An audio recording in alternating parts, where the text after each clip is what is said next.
Hello and welcome. I'm Ellie Daniell, an acquisitions editor at Impress Books, a publisher of quality fiction and non-fiction. And I'm joined today by historical fiction author Tracey Warr to discuss the final book in her Conquest trilogy, The Anarchy, which was released in June.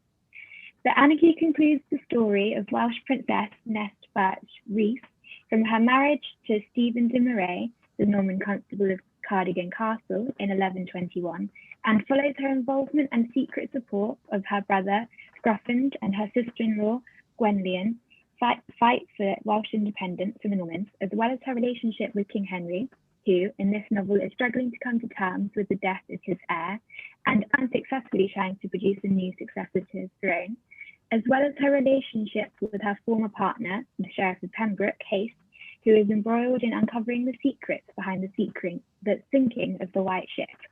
So, hello Tracey, how are you doing? Yeah, I'm good, thank you. As good as we all can be in these strange circumstances we're living in.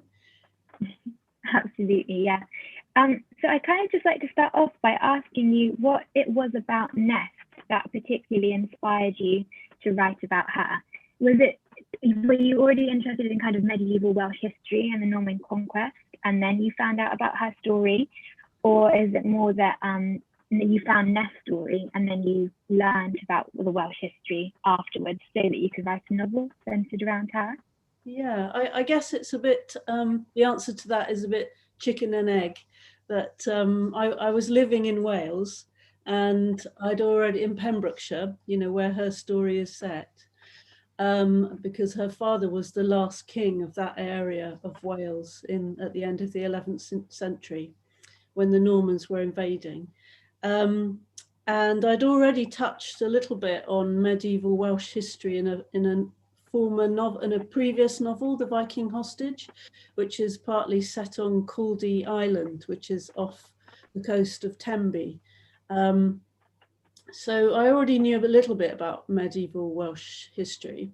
And then I came across Nest's story, and she's such a vivid character.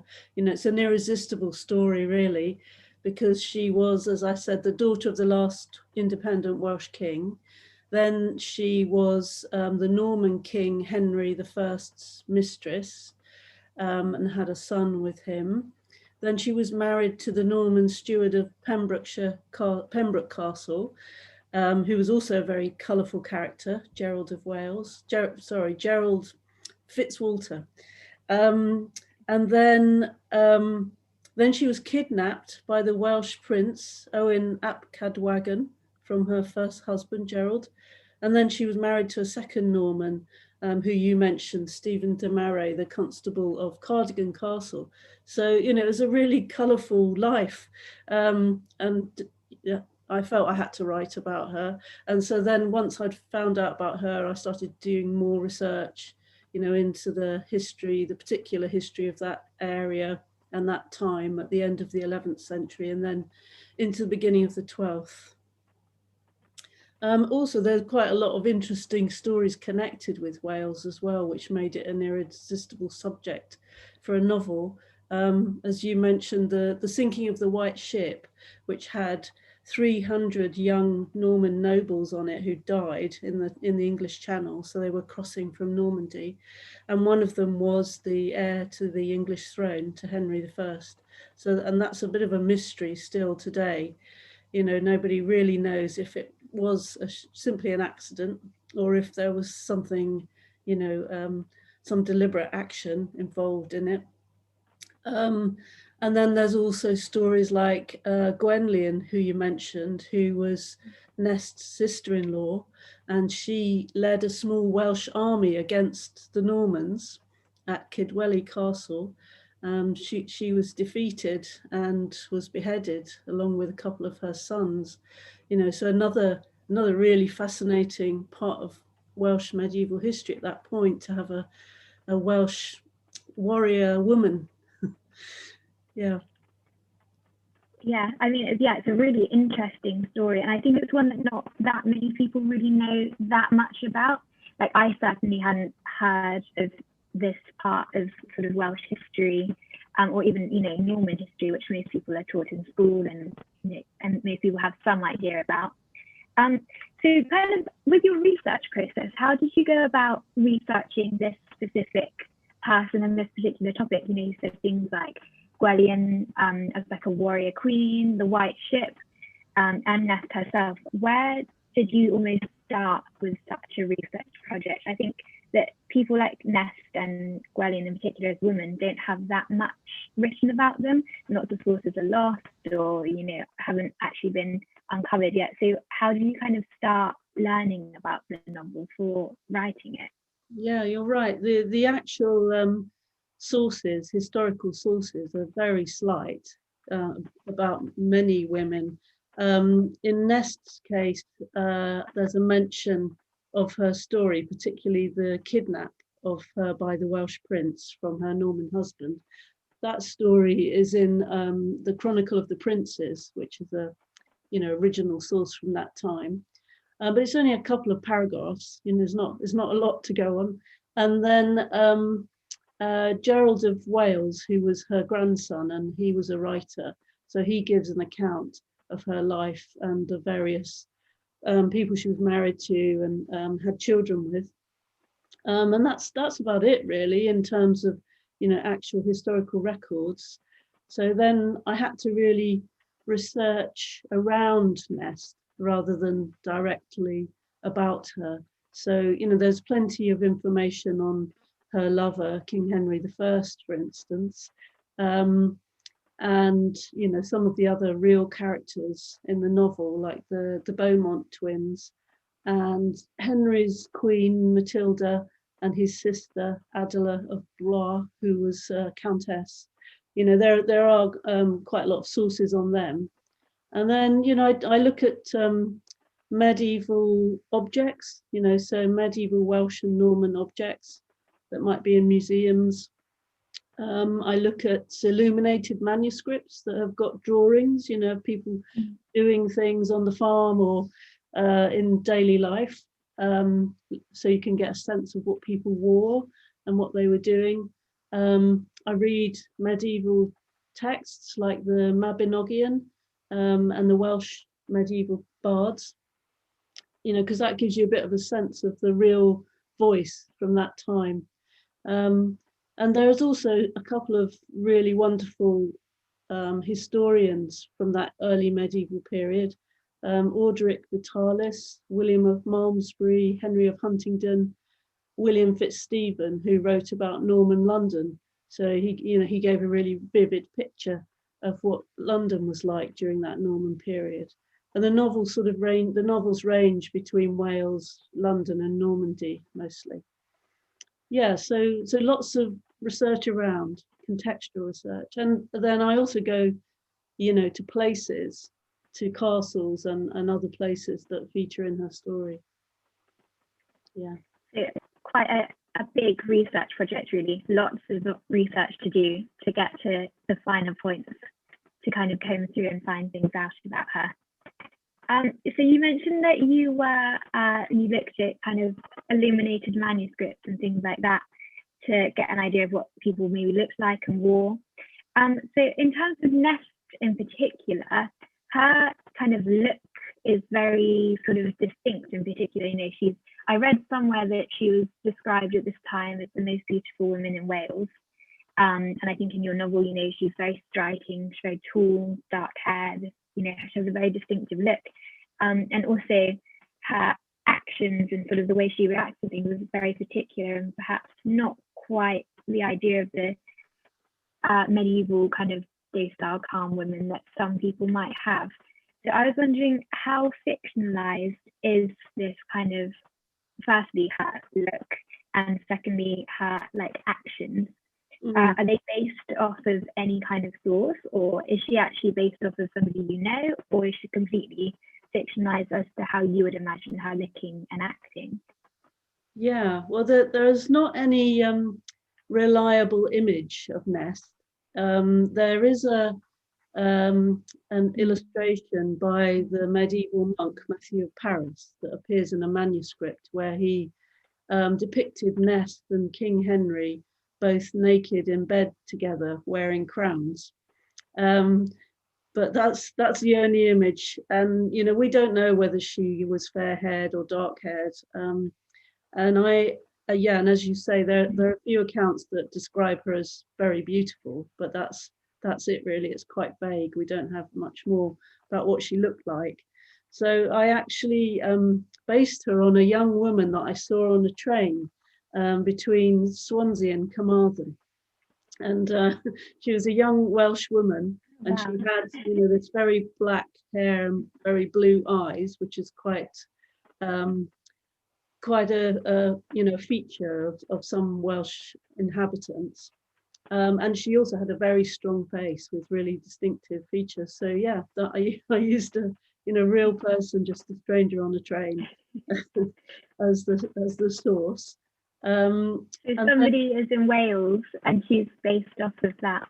Yeah. So somebody in Wales based off of this you've based your novel off of, and she doesn't know. That's right. I don't know who she is or what her name is. Maybe I'll see her again one day on the train and I can tell her. And in terms of personality and her actions, again, we know very, very little. In the historical record, I think one of them, maybe it's the Chronicle of the Princes, mentions that she encouraged her husband, Gerald, when they were being attacked by the Welsh prince who kidnapped her. He encouraged Gerald to escape from the Welsh by sliding down the castle's toilet chute. And he very likely did that because it's in most of the accounts, but at least one of the accounts suggests that it was her idea. But really, that's about all we know about her personality. So again, and we also know that she survived. She was a bit of a survivor. She survived the massacre of her family, a relationship as a mistress with King Henry I, two Norman husbands, the kidnapped by the Welsh prince. So she survived through thick and thin, through quite a lot of traumatic major events. And she still obviously did manage to stay friendly with her brother, even though he was, at war with her husbands and her lover.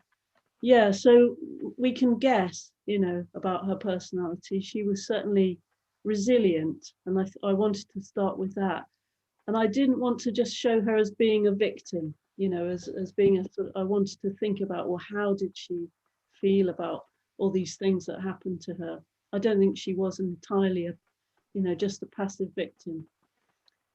She certainly had some strength of character to get through all that. Yeah, it's awfully turbulent. So I think you'd have to, otherwise you'd go and hide somewhere in a convent or something, perhaps. It'd be much easier. Yeah, I think if you were royal, you often didn't have that choice. Yeah, she's definitely a survivor. At least we know that much. So you also mentioned that you were kind of inspired by some of the Welsh and Norman castles that were around you when you were studying in Wales and living in Wales. Lots of these castles do remain, even if they're just ruins in Wales. I think even places like Cardigan and Pembroke Castle are pretty much as they were 1,000 years ago or 900 years ago, which is amazing. Is there any castle in particular? Do you have a favourite, or is there any castle in particular that inspired you to write, or whilst you were writing, and why? Yes, I did go to all of them because they were all, quite close to where I was living, and they're all significant in her story. So Kilgarran Castle is probably where she was kidnapped, and it was interesting to go there because I could look at how it was on this headland, very steep cliff down to the river with a drawbridge, and try and imagine, how did Owen, the prince, manage to break in?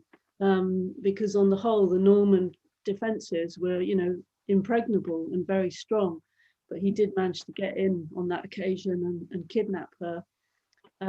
So I could use, how the land looked as part of writing about that.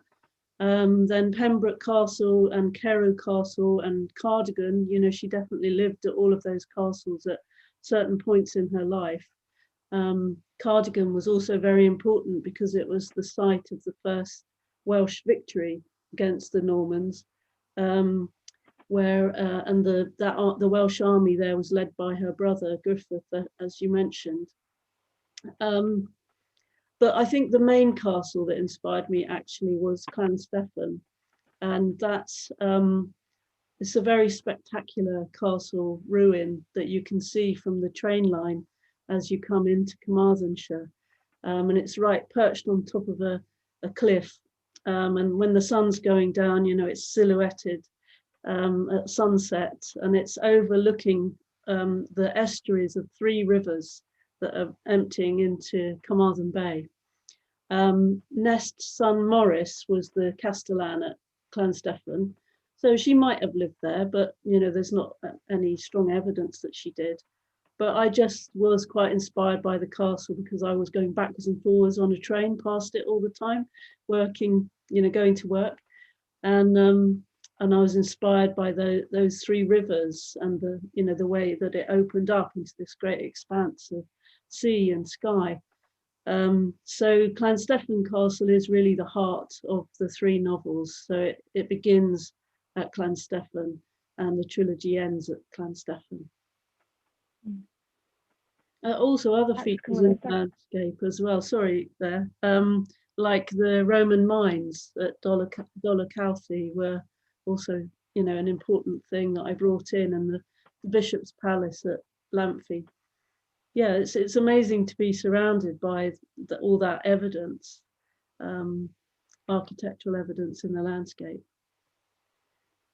So you were surrounded by all these amazing and magical places, and then you figured that you had to write something about it to show how, you know, because you were so inspired by it. That's really cool. Very cool.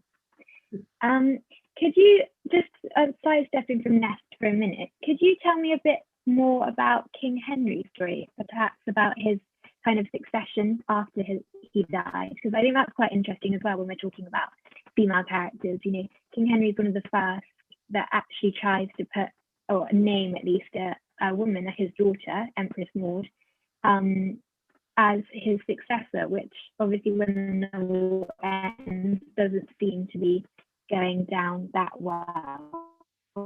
Yeah, Henry is absolutely fascinating. Sorry, I think our signal's breaking up a little bit. About the history behind that. Yes, yeah. So Henry Cool. is. Can you hear me? Yeah, I can. Yeah, Henry is a really fascinating character in history because he was the 4th son of William the Conqueror. So he spent most of his childhood and young manhood not expecting ever to be king. You know, he was probably trained for the church and thought he'd end up being an archbishop or something. But then one of his brothers died quite young, and then his brother William, who was king, succeeded their father, William the Conqueror. So William II, he was killed in a hunting accident, which was a little bit suspicious, you know, whether it was an accident or not. And Henry managed to take a swift advantage and seize the throne after his brother William died. He was actually with his brother William in the forest when he had this hunting accident. But nobody knows for sure, you know, whether it's suspicious or not. So Henry seized the throne unexpectedly, and then he then set about taking Normandy away from his older brother Robert, and eventually he defeated him in battle as well, and he kept him in captivity for years and years and years. So Henry was definitely ruthless. You know, he had a very long reign, very long and successful reign. He was ruthless, he was intelligent, and he was promiscuous. You know, he had countless mistresses and illegitimate children, and Nest was one of his countless mistresses. But I mean, I've depicted him in the novel as really liking women, and you know, that's just my reading based on reading about him. But as you say, he did actually You know, his only legitimate son was drowned in the sinking of the White Ship, leaving him without male heir. So he had to name, or he chose to name, his daughter Matilda or Maud as his heir, which for that, you know, that period in time, early 12th century, was really unusual. And his lords didn't like it much at all. He could have named his nephew Stephen or his brother Thibaut as his heirs. That would have been a more natural proceeding, you know, more normal at that time. But he did choose to name his daughter. But then he was a bit ambiguous about it. You know, he got all his lords to swear oaths to her, but then it was all a bit ambiguous towards the end of his life, which opened the door for her cousin Stephen to usurp the throne instead. And when Henry died, and Maud was actually pregnant when her father died, and she was in Normandy, so she just didn't get to England fast enough, or couldn't, to get the throne, to take the throne that was rightfully hers. So her cousin Stephen took it instead. And then there was years and years of civil war between the two. I think that Henry was a bit ambivalent about naming Maud as his heir, because he just didn't like the idea of dying, of him, you know, eventually being replaced by someone else. So he knew he had to have someone named as his heir, and I think he really did want his daughter to succeed him. But he could have been a bit more definite about it, maybe, and then he could have had her crowned while he was still alive, for instance, which would have helped her a lot. But yeah, she's also a fascinating character. Absolutely. So I think Maud has sons already when he dies. Yes. But was his idea to actually name her as, so the idea was that her sons would then become the future kings of England, or king of England. But was the idea that she was literally going to be the queen in her own right, or was she just going to rule as a regent for her sons until they were old enough? Yeah, no, if you look at the historical record, Henry did actually name her as his heir rather than simply as the regent for his grandson. Amazing. So yeah, he did intend her to rule in her own right. Then yeah, her son Henry II did eventually become King of England. Yeah. She takes the crown. Wow, it's very interesting that somebody that long ago had almost such modern ideas. You know, if you think only now that the eldest daughter actually, only, you know, a couple of years ago, that it was ruled that the eldest daughter could inherit a throne without even if she had brothers. So for that to happen 900 years ago, that's kind of mind-blowing, really, isn't it? It is, yeah. And there are other things about Henry that are a bit like that, interesting, that he was quite a sort of radical thinker. So when he became king, he had to quickly marry, you know, because it was important for the king to have a queen and produce heirs. And he decided to marry an Anglo-Saxon princess, Matilda, who was a descendant of King Alfred. And the Norman lords didn't like that much. They, you know, they would have preferred that he'd actually married a Norman woman, or a European princess, because they looked down on the Anglo-Saxons a bit. But Henry, you know, it was an astute move by Henry. He was, as well as being pro-women, I think he was pro-English as well. You know, he wanted to embrace his new kingdom and his people rather than, you know, it was a good PR move by him. That's really interesting. I feel like we could talk about this for ages, but I'm aware of the fact that we're running out of time slightly. So I just, maybe to finish off, we've been talking about Nest and then a little bit about Empress Maud. So I was wondering, like, these women, as we've already said, are quite unusual, quite little known characters in history, considering how much they actually did. So have you kind of stumbled across any other little known historical heroines recently that you'd maybe like to research in the future, or done any reading about anybody like that? Yeah, I mean, most of my historical fiction has been based on, little known women from the early medieval period that I've come across, and there are quite a few more that I'd like to write about. At the moment, I'm writing a new novel that's about Philippa of Toulouse. So she was actually the Countess of Toulouse, and she was married to the Duke of Aquitaine, who was the troubadour Duke Guillaume. She had a rather unhappy marriage with him because he was a great poet and a great philanderer as well. Lots of medieval men seem to be good at doing that. Oh, yeah. Yeah, so Philippa's an interesting character, because she was a strong ruler in her own right. And although the novel that I'm writing is set, the context of it is her courts at Toulouse and Poitiers, but she isn't the main character, in fact. So that's the kind of real historical shell for the novel. And the main character is entirely fictional in this new novel. She's a female troubadour called Beatrice, who I've made up. Oh, that's very interesting. There were real female troubadours. Yeah, that's really cool. Okay, so thank you very much for your time, Tracey. And I'd just like to say thank you very much to our listeners. If you'd like to have a look at Tracey's Conquest series, all 3 books, The Daughter of the Last King, The Drowned Court, and The Anarchy, are available in paperback and as ebooks from all good retailers in the UK. There's the final book, The Anarchy, there. Thank you very much. Ebooks are also available in the US, Australia, and Canada. Tracey also has a blog site, which can be found online at traceywarwriting.com if anybody would like to check that out. So I'd like to say thank you again to everyone who's tuned in, and I hope everybody stays safe.